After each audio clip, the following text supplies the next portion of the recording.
কোরবানি।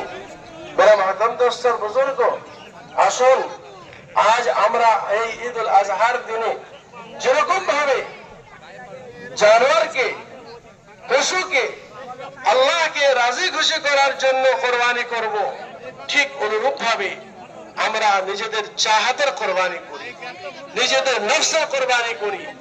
কেমন ভাবে?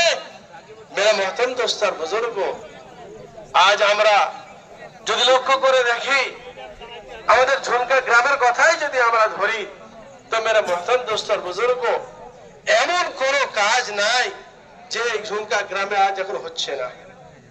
মদ থেকে নিয়ে, সুদ থেকে নিয়ে, জুয়া থেকে নিয়ে, লটারি থেকে নিয়ে, আবার একটা নতুন খেলা উঠেছে, কি কয়েন খেলা। আমাকে একজন বলছিলেন, বলছি ভাই আমি তো সব জানি না, বলছি কয়েন খেলা একটা নতুন উঠেছে। मेरा मोहतरम दोस्तों बुजुर्गों,